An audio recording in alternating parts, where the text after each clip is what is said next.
All right. Well, let me see if I can hold this better.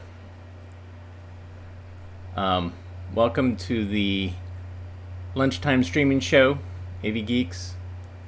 I didn't have a chance to get my flatbed scanner working today, but that is me dancing barefoot with film reel in one hand and a piece of lasagna in the other hand. Thank you, Sarah, for that drawing. Got a lot of amazing drawings and stories and comics. And I got a note saying from the kids that are homeschooling that they can read the comments, but since they're kids, they don't have YouTube accounts, so they can't comment, which is fine, you know. But Sarah wanted to inject this into the comments, and she made a little icon image of herself.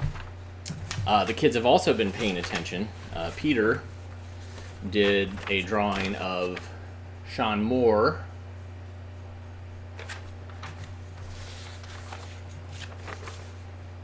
Old radios.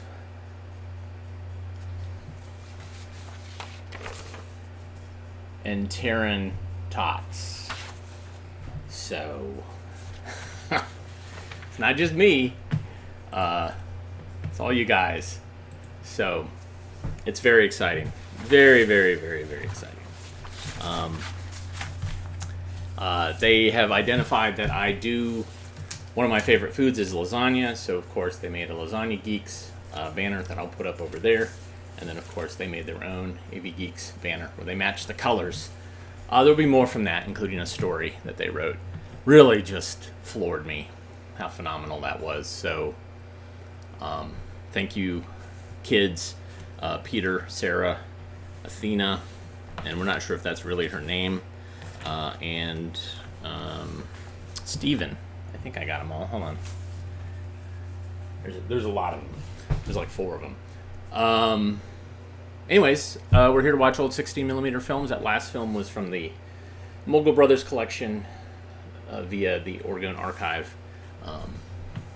This next film is Courtesy at School. And if you're homeschooling, then it's Courtesy at Home School. Enjoy.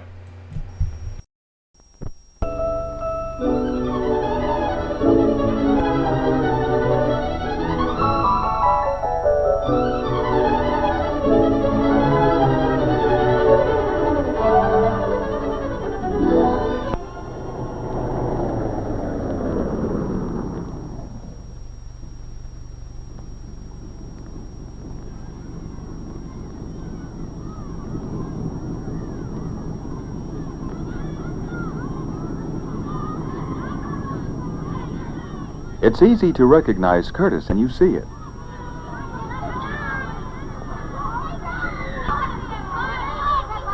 It's even easier to recognize discourteous acts.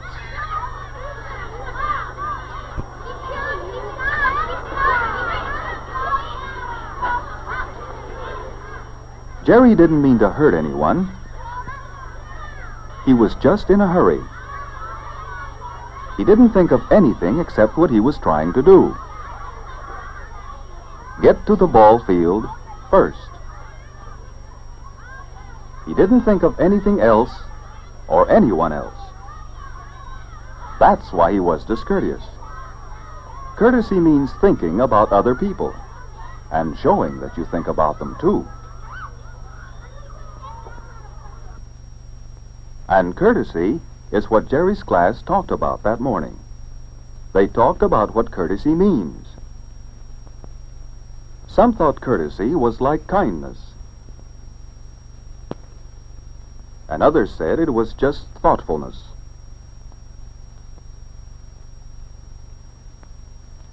Someone else said it was chiefly caring about other people.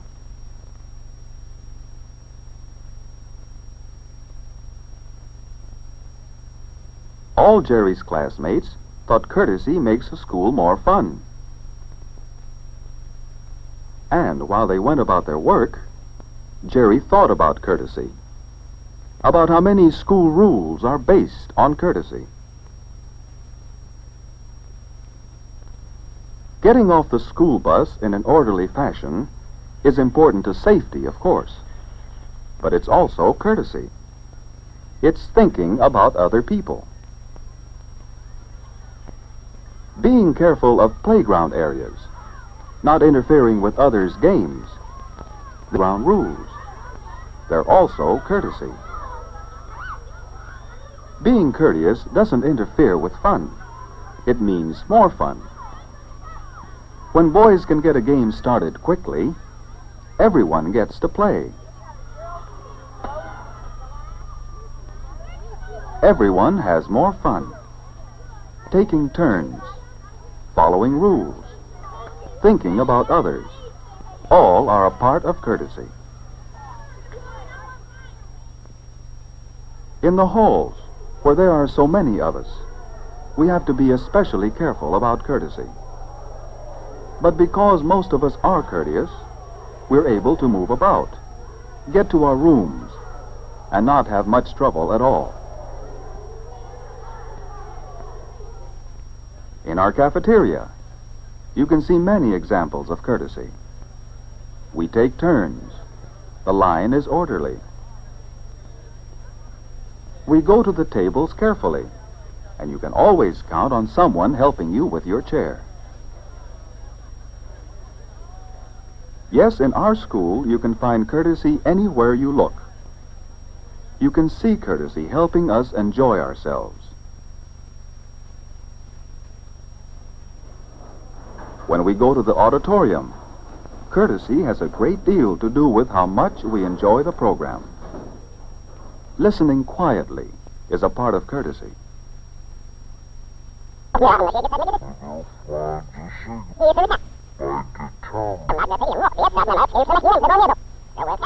Keeping your attention on the program, not bothering others, that's being courteous too. Everyone enjoys the program that way.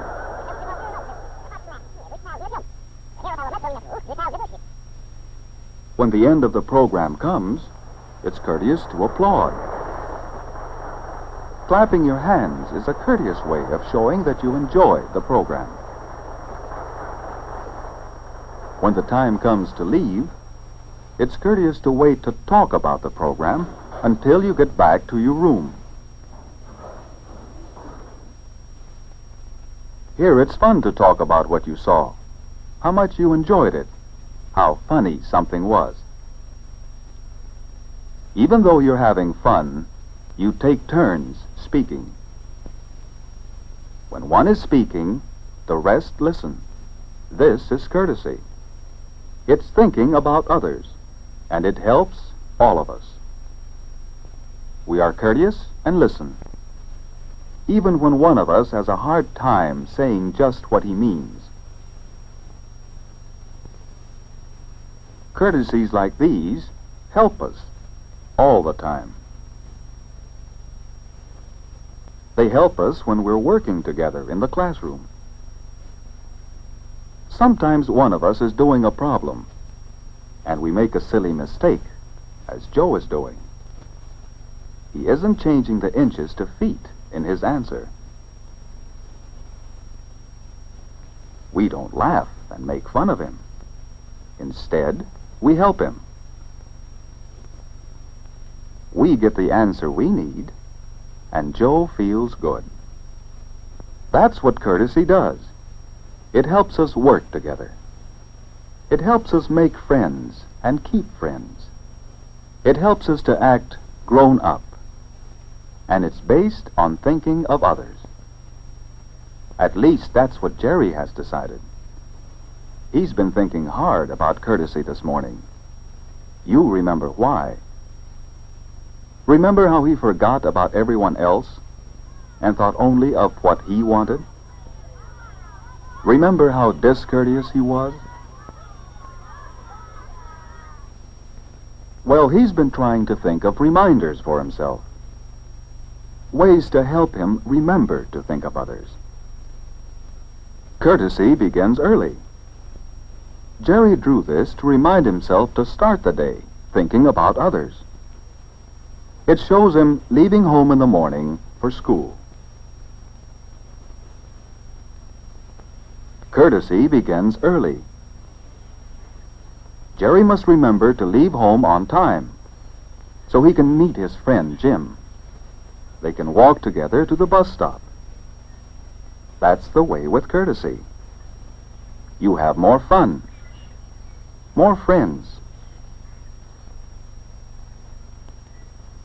At the bus stop, you remember that others want to get on just as much as you do. You wait so that everyone can get on quickly. These drawings should help Jerry begin the day thinking courteously. Don't you think so? Courtesy helps on the playground. Jerry's picture shows two boys holding a ball bat. Have you ever done that? Have you ever settled an argument or begun a game this way?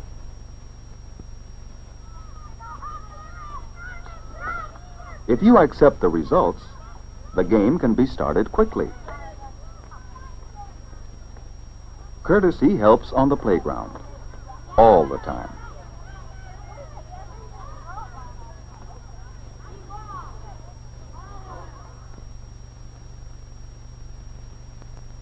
Jerry's next page reminds him that courtesy works in the school building. Here, a boy is helping a girl at the drinking fountain. There are other things that Jerry could show, too. He could remember to walk, not run, in hallways. He could remember to be a little patient at his locker if someone else is in the way. It takes only a moment. It makes you feel good, and it makes others want you around. The last page reminds Jerry that courtesy keeps us friends in our classrooms. But there's no picture yet. Of course, there are many pictures Jerry could draw. He could show how we work together courteously, how we listen courteously, how we greet visitors to a room, taking turns as host and hostess.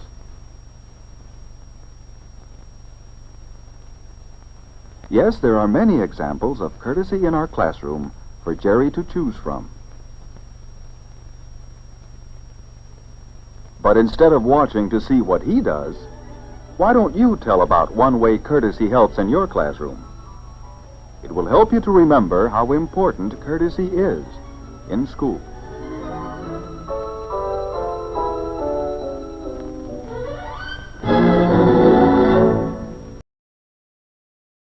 So it looked like somebody who was drawing some of the illustrations of good courtesy had like Dennis the Menace, because there's a couple of Dennis the Menace looking kids with the cowlick and the denim overalls and all that. This is a drawing from Stephen, I think. Yes. Skip gets stuck in his new telecine, which is behind me. I don't want to get stuck in there. There's not really any room for me. But there is there's some interesting stories. I have a story here that I'll read eventually about getting stuck in a telecine. Anyways, so on the telecine, it's actually a scanner, but, whatever. I have a film set up, Statue of Liberty. Let's watch and enjoy.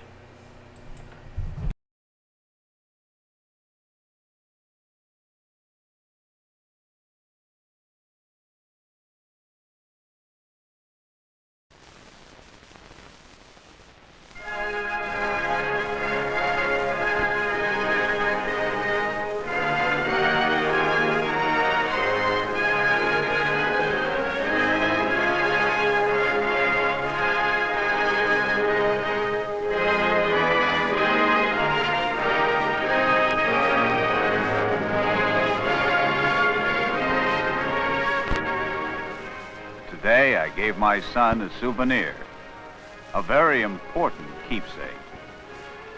The small model is much more than a toy. There's a very special reason for getting this memento for my son. It is almost as though I'm repaying a debt through this souvenir of the Statue of Liberty.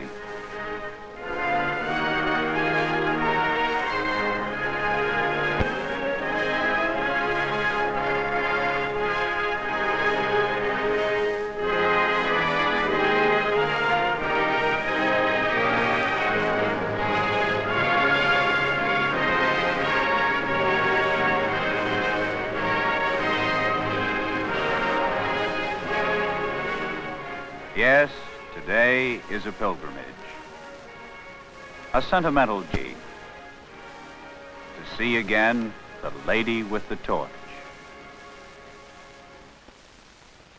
That image of liberty, one of the largest and most inspiring sculptures in all the world.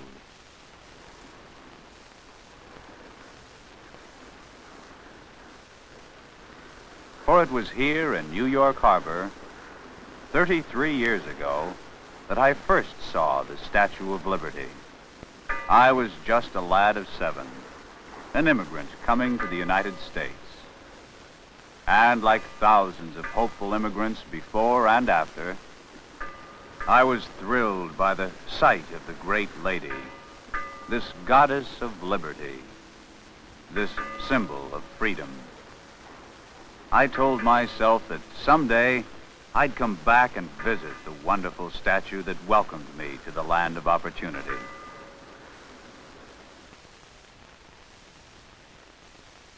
And land of opportunity it was, for I kept so busy for 33 years, growing up strong and healthy, going to college to become a history teacher in this great country of ours, that I never had time to make the pilgrimage back to the statue.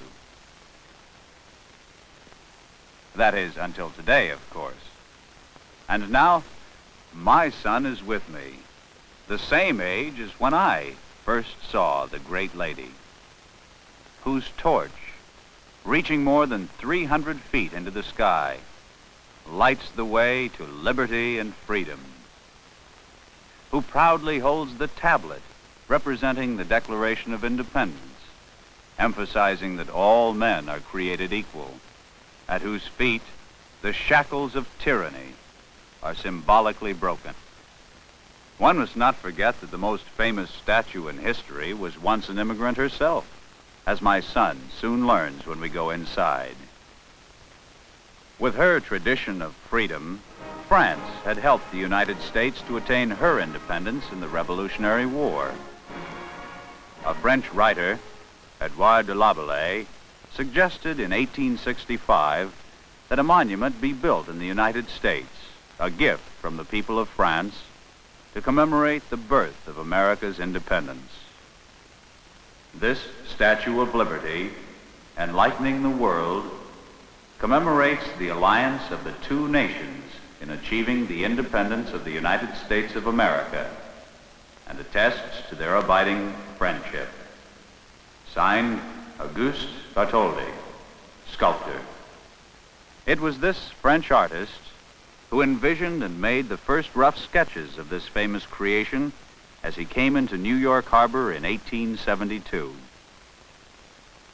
Bartholdi designed and constructed the famous monument, which was first built in France at the cost of $250,000, then disassembled and shipped to the United States, and finally erected on what was then known as Bedloe's Island, on a granite pedestal financed by popular subscription of $225,000 in the United States. Dedication came in 1886, 110 years after America, with the aid of France, fought hard to win the prize of independence. Almost immediately, this imposing statue became a symbol of freedom and hope to refugees from all the world. The poet, Emma Lazarus, caught the spirit in these inspiring words. Give me your tired, your poor, your huddled masses, yearning to breathe free. The wretched refuse of your teeming shore, send these, the homeless, tempest-tossed, to me. I lift my lamp beside the golden door.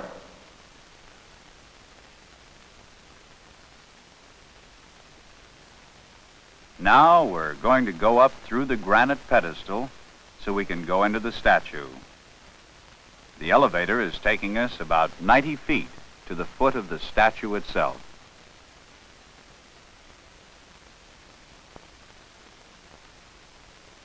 Before we climb into the statue, we read one of the inspiring statements, the words of the eloquent World War I President Woodrow Wilson. I would rather belong to a poor nation that was free than to a rich nation that had ceased to be in love with liberty.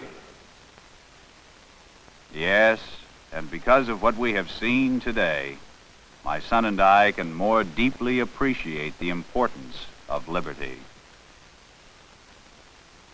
A guide of the National Park Service tells us that the statue is made of 100 tons of copper sheets as thin as a silver dollar, which are riveted to an iron frame securely supported by steel columns and beams. Why is the statue green, my son wants to know. That's a patina, the guide explains, caused by the oxidation of the copper in the moist air. In her attractive green robe, Miss Liberty stands 152 feet tall. It is 305 feet from the ground to the tip of her flaming torch. Her handsome face is 10 feet across. Her strong arm is 42 feet long. Big? Yes, indeed. But as big as the Statue of Liberty is, the concepts of liberty and democracy are even bigger. And now, to climb to the crown of liberty to see her proud view of America. 168 winding steps will take us the 12 stories, 110 feet, to the crown.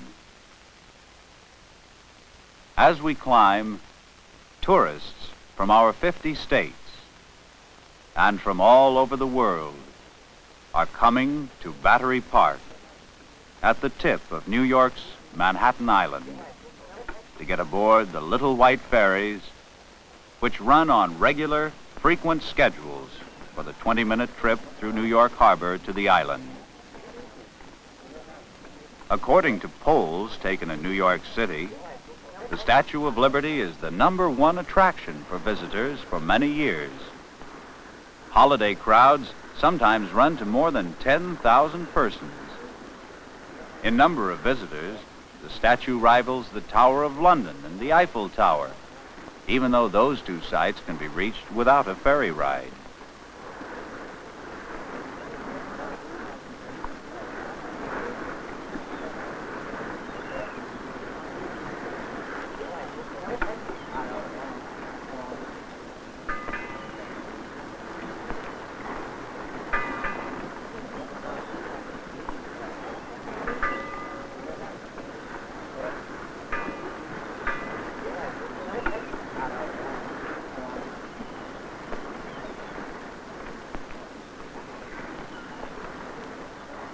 Many faces, many heritages, many racial backgrounds, but all Americans. The destination, once known as Bedloe's Island, is one of a group of tiny isles near the mouth of the Hudson River. An island which had a colorful 300-year history under many flags as a hospital, a fort, an ordnance depot. In 1956, Congress renamed it Liberty Island. And here, the 12 acres of the Statue of Liberty National Monument are ably administered by the National Park Service of the United States Department of the Interior. the home of the Mohican Indians 300 years ago, the island is still occasionally invaded by hostiles. From high in Liberty's crown, my son and I can see the passengers coming to pay their respects to the great lady.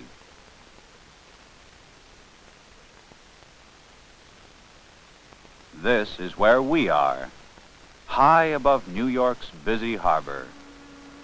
And this is what we see from our perch in the sky. The skyline of New York, one of the world's largest cities. In front of it, the main channel through which pass the great ships of the world. The giant Verrazano Narrows Bridge, the largest single-span suspension bridge in the world. Historic Staten Island, guarded by Forts Hamilton and Wadsworth. Acres and acres of tanks and refineries, one of the largest oil refinery centers in the United States. But eventually, we must and allow others to view through Liberty's eyes the land and sea gateways to America.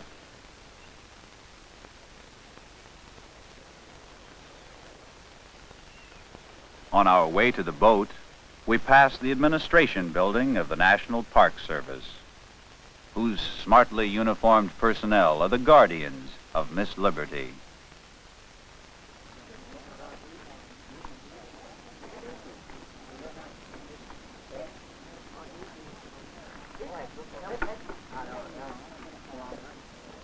My son brings home more than a souvenir of liberty. He has seen a great symbol of freedom and independence.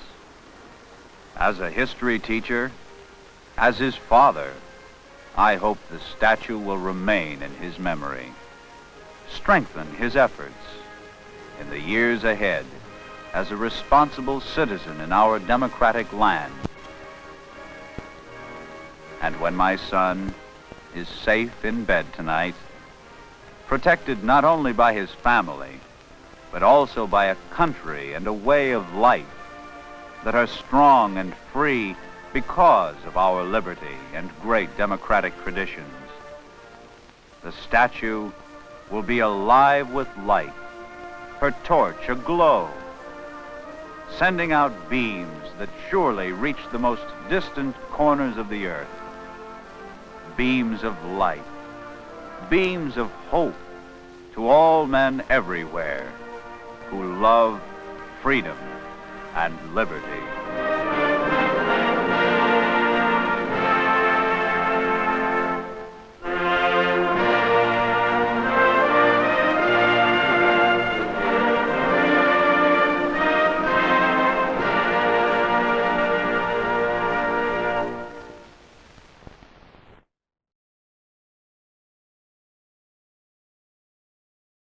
All right. Pretty great. So the lookup table I'd set up didn't work for that film. It made everything yellow. So I need to figure out what's going on with that. But here's a story that was made by Steven. Skip's Adventure. One day a man named Skip was setting up his film on the telecine for his lunchtime streaming show while lasagna was cooking in the microwave. He finished setting up his film when he heard the microwave beep because his lasagna was done. He walked from his telecine to the microwave and said ooga booga as he was reaching for the microwave door opening button. As he pressed the button, he vanished at the speed of light. What happened was a very rare occurrence. You see, telecines are highly complex machines with some magical properties. I would say that's a true assessment. Since he had a telecine and microwave plugged into the same plug, he and his lasagna were transported into the film as soon as Skip touched the microwave button. Skip was confused, so he started gobbling down his lasagna. Of course. He was inside a cornet film about table manners, so the guy with the sweater came and started yelling at him to have better table manners. The one with the cool cornet sweater that has the deer on it. Skip thought he was hallucinating from bad lasagna, so he traveled into the next film, which was his "Books Are for Burning" song, and he was terrified. So he went into the next film, which was Skipper Learns a Lesson. He interfered with the film, so now Skipper did not learn a lesson. A thought came inside of Skip's head all of a sudden. Perhaps the the films were being live streamed on his show as he was on the inside of them. He thought, if he played copyrighted music, YouTube would stop the film and he would get transported out of his computer screen. He started playing some of the films with copyrighted music in them, and YouTube stopped the film. Wow, that's the first time it's been actually useful. He was then transported out of his computer screen and into his chair. He tried telling his audiences his experiences on the inside of the film, but he forgot to turn his microphone on, so they heard nothing. Thank you, Stephen, for encapsulating what I think is the quintessential AV Geeks experience. Me being teleported to another place, and then eating lasagna, and then YouTube stopping what I was doing. So thanks so much. This film's called The Departure. Enjoy.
Beautiful sight, isn't it, son?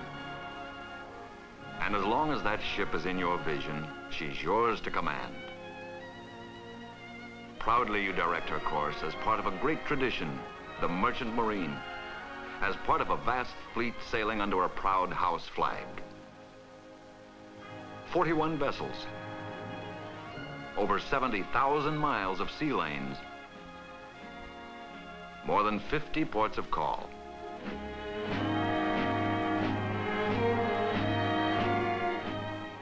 Yes, proudly you direct your course. Yours is a big job, a big responsibility.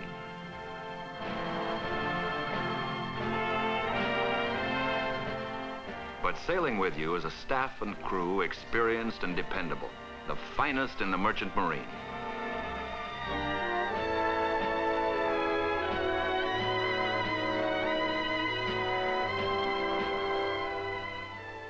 The ship on which you sail boasts the finest, most advanced of modern equipment. The piercing electronic vision of radar, technology's answer to foul weather.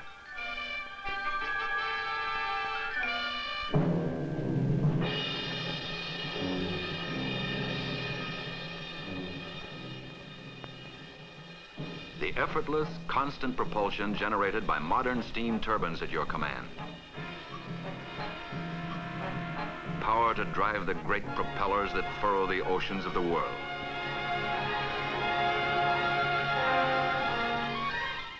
Immediate communication at all times with ports and other ships. A big job? You bet. But you earn it. There are no shortcuts to becoming master of a ship. Just years of experience.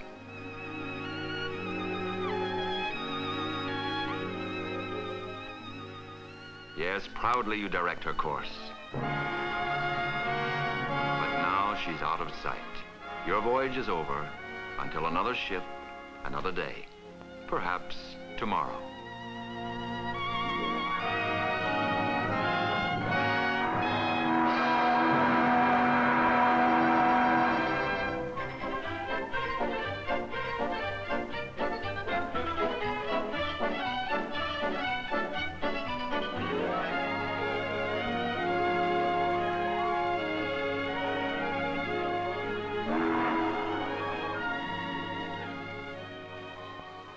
Sailing on schedule. This means a great deal to you as a businessman. This dependability is part of your stock and trade.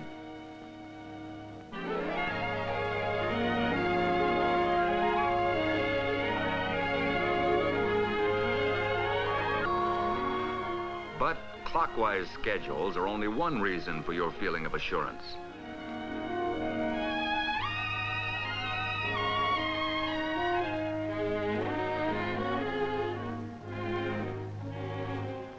You know your shipment is in experienced hands and sails with the finest, most modern fleet carrying the commerce of the world. But did you know that in years past, most cargo moved in tramp freighters, slow ships with no special routes? The word schedule did not exist. A shipper's promise of delivery was, at best, a guess. But look now. Your shipment moves on an exact schedule from the moment it is loaded aboard.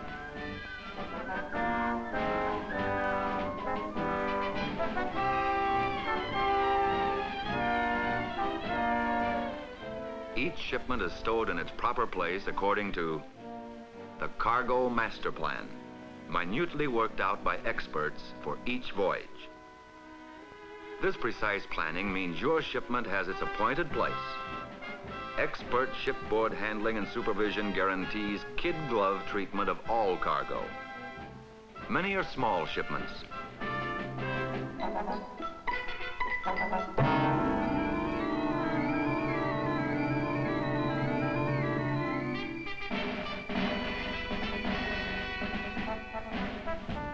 But it's not uncommon to deliver something as large as a 60-ton diesel locomotive.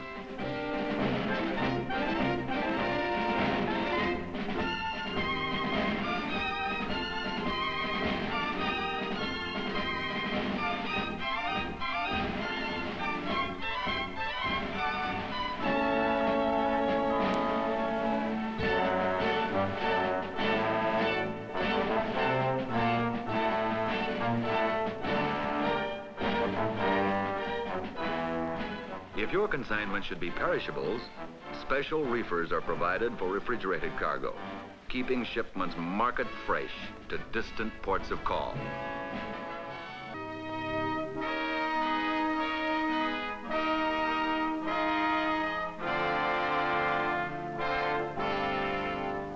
At this very moment, your foreign counterpart, the businessman of a distant land, is perhaps watching with the same feeling of assurance as the ships of this same fleet readies his cargo for the voyage.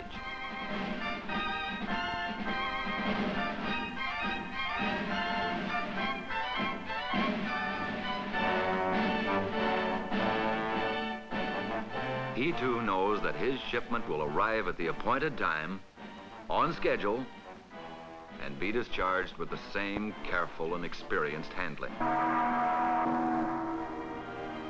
Yes, this sound is important to you. The voice of a business partner delivering the goods.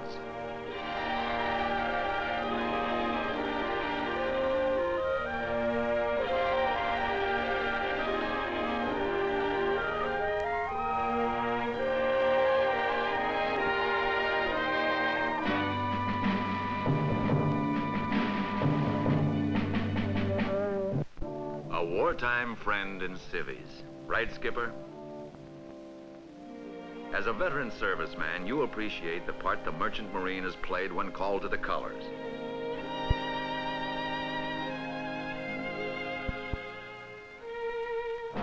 A familiar flag, right, Skipper? Its ships went to battle with yours. Its men fought the common enemy. Citizen sailors, they were called, serving their country with distinction.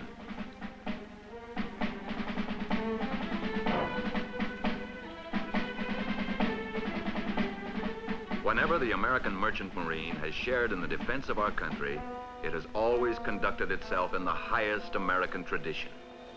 But how better said than by Joseph Conrad? In its simplest definition, the work of merchant seamen has been to take ships entrusted to their care from port to port across the seas, and from the highest to the lowest, to watch and labor with devotion for the safety of the property and the lives committed to their skill and fortitude through the hazards of innumerable voyages.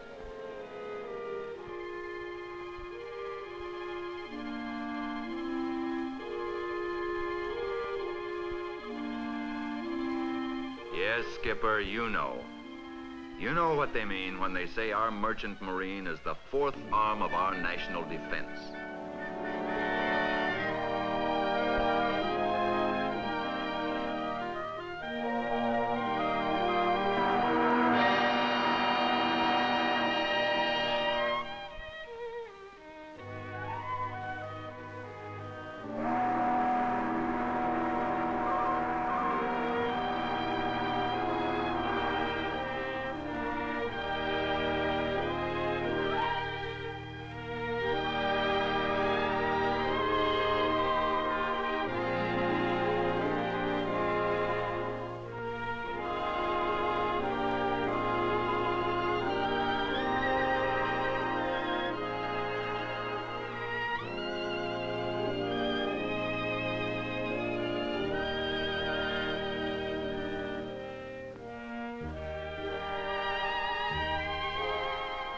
No, not this voyage, but someday your dream will come true.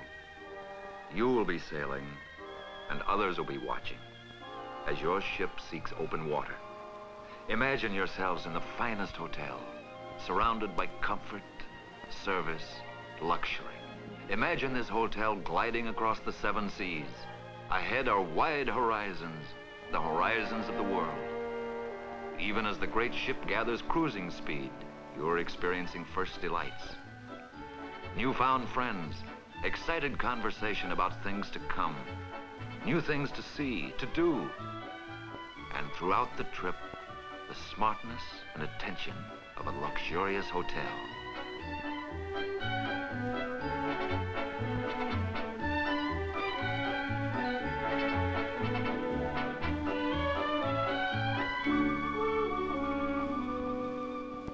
There's a special thrill to your first port of call, Honolulu in lovely Hawaii. How you both dreamed of someday visiting the islands.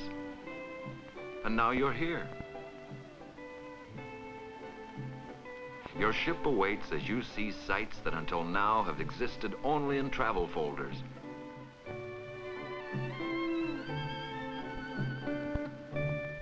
An unsurpassed vacation land, colorful, tropical, blessed with ideal weather and long, white, sandy beaches.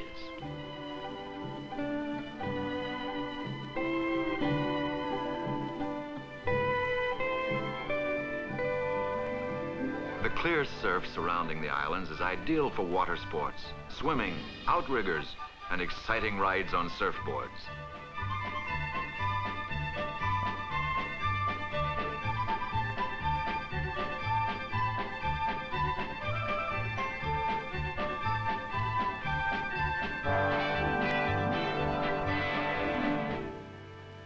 Hawaii is a land of many races living in harmony together. A land endowed by nature with a profusion of colors and forms. Endowed with the spirit of a way of life that you'll never forget.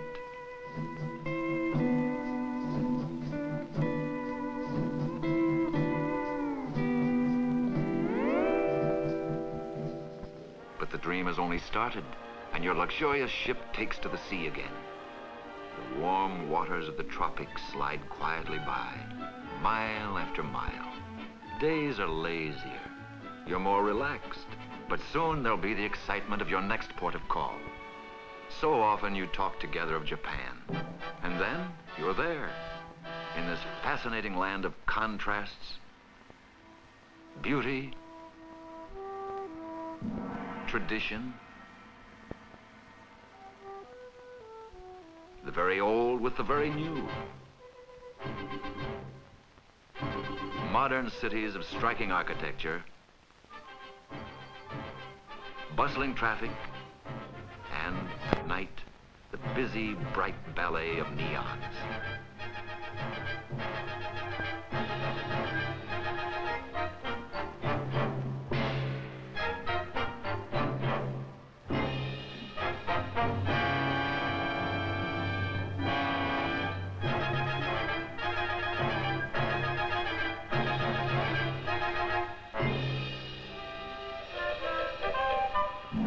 But always there remains the colorful Japan of other days.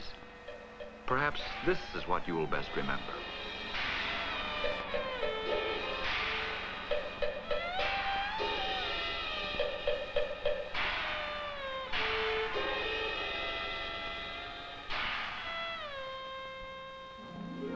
At sea again. The wonderful cuisine aboard ship is still another memory you look back upon. Tonight, perhaps a special dinner party. Hong Kong, in the native language, means the fragrant harbor. One of the busiest ports of the Orient, Hong Kong lies a half-mile off the South China coast.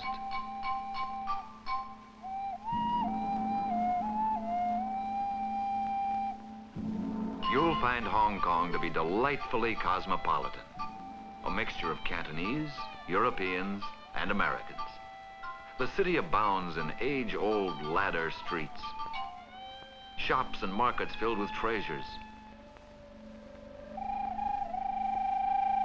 and wonderful recreation areas. Truly, Hong Kong is the hub of the Orient. Ahead, the Philippine Islands. The horizons are limitless, and by now the hours are spent with many new friends amid luxurious surroundings as the great ship sails smoothly, safely on.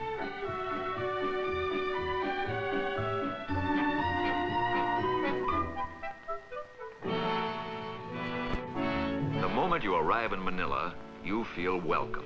A warm and friendly people, the Philippine citizens have emerged from conquest and war, a free nation, and a republic like our own.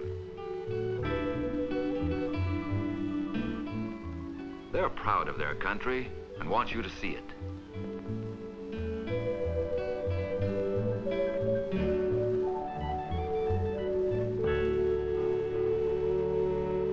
Again, you will see contrasts. The old way of life, the new, but always never forgetting the past. Another British Crown colony you will visit is colorful Singapore, at the tip of the Malay Peninsula, one of the most important ports of call on the trade routes of the world.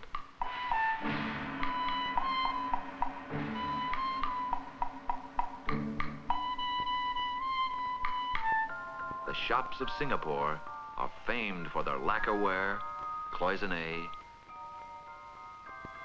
ivory, porcelain, and jade.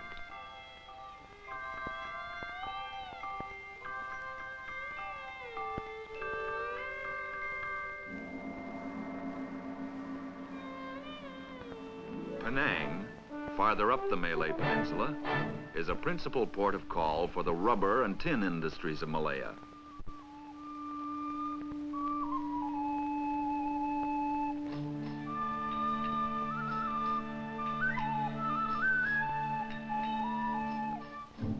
and then a visit to one of the large plantations where the rubber trees are systematically tapped for their milky gold.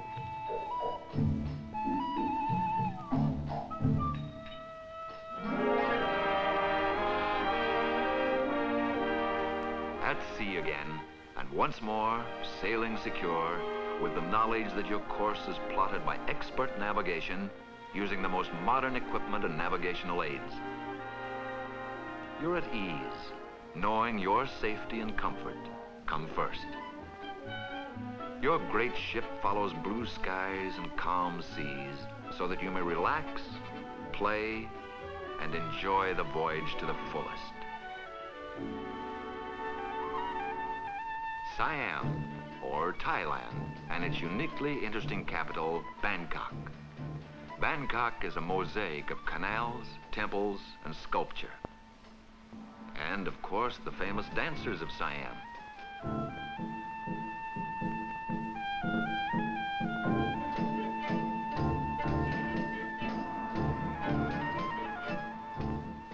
The cargo is aboard, the schedule must be met. India, perhaps more than any Oriental country, spells, for most travelers, the East that is mysterious. A colorful, strange country of exotic bazaars, mosques, and fabulous temples, such as the beautiful Taj Mahal. Here you can relive the delightful stories of Rudyard Kipling, for India is a storybook land, old in culture, rich in literature, crafts, and philosophy.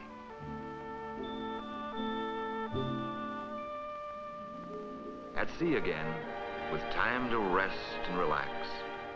That's one of the many luxuries of ocean travel.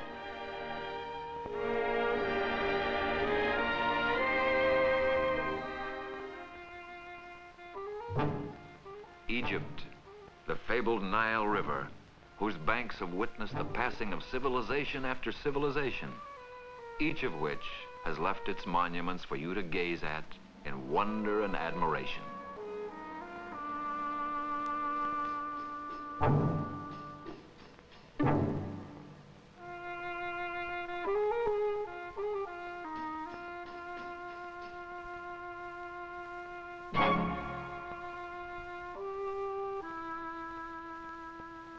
Below you, the waters of the fabled Mediterranean.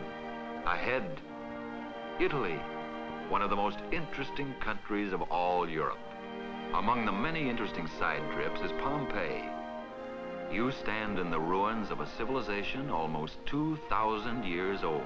The eruption of mighty Mount Vesuvius in 79 AD imprisoned and made a static record of Latin life in the 1st century that otherwise could never have been so clearly revealed.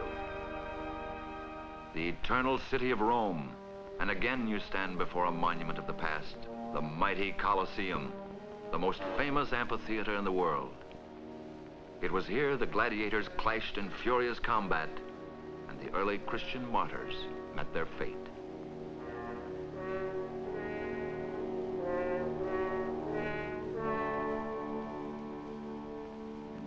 To the north, you may visit the Queen of the Adriatic, lovely, incomparable Venice. The streets of Venice are canals. Close to 200 of them flow into the Grand Canal.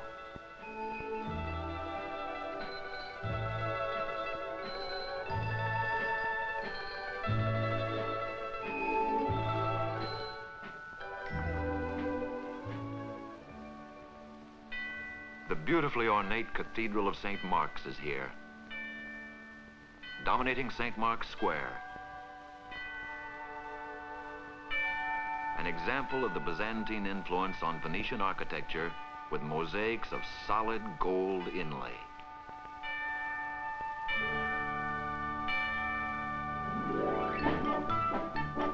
Then, in contrast to the quiet beauty of Venice, a trip to irrepressible Paris, capital of France, to many the capital of the world. Arbiter of women's fashions, producer of so much of the world's art and literature, lovely, gay, poor, rich, alive with living. You'll long remember Paris. homeward bound. It ended too early. My mouth is full of salad. Oh, I have this in place while I'm chewing. So this is Sarah's rendition of watching us on YouTube. Me. And then there's a bunch of comments here. Rick Hay says, "Hey everyone." Tom, sorry, I'm bad with your name. Nasario, hey ya. Old Radios says hi. Nathan Jones, hello all. Thelonious Monk, hey Skip. Zizman says hello. Burrow Owl says howdy folks. Tim Dean says hi all. Sean Moore says howdy. William Sudbrink says hi. Terrantot says hello. And Chuck Rawlings says hi. And Havaham says hello. So you all got name checked in this one. I should say thank you to Terrantots for the delicious coffee. Coffee is one way to reward AV Geeks. Of course, drawing us. Also a great way to reward us. Thanks for tuning in today.